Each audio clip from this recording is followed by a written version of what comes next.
সম্মানিত আমার সুপ্রিয় ভাই সকল, যিনাকে আপনারা স্ক্রিনে দেখছেন তিনি হচ্ছেন আমাদের একজন শ্রদ্ধেয় শেখ আসলাম হাক্কানি সাহেব। তিনি আজকেই মৃত্যুবরণ করেছেন। দেন মৃত্যু এত বাস্তব, এত সত্য যে কোনো ব্যক্তির, কোনো নফসের এখানে ছুট নাই। অনেক বিষয়ে মানুষদের মধ্যে মতভেদ, মতনৈক্য রয়েছে।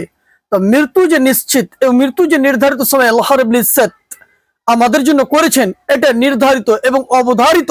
সুপ্রিয় ভাই, মৃত্যু আসার পূর্বেই আমাদের সকলকেই আল্লাহ রাব্বুল ইজ্জতের ইবাদত বন্দেগীর দিকে ছুটে আসা উচিত, নিজের গুনাহ খাতা থেকে বাঁচা উচিত। গত সময় যা গুনাহ খাতা হয়েছে, আল্লাহ রাব্বুল ইজ্জত যেন তিনার প্রত্যেকটা গুনাহ খাতাকে ক্ষমা করে তিনার জন্য জান্নাতের বিছানা বিছিয়ে দেন, তিনার জন্য আল্লাহ রাব্বুল ইজ্জত যেন জান্নাতের দরজা খুলে দেন এবং তিনাকে আল্লাহ রাব্বুল ইজ্জত যেন জান্নাতের পোশাক পরিধান করার সুযোগ করে দেন।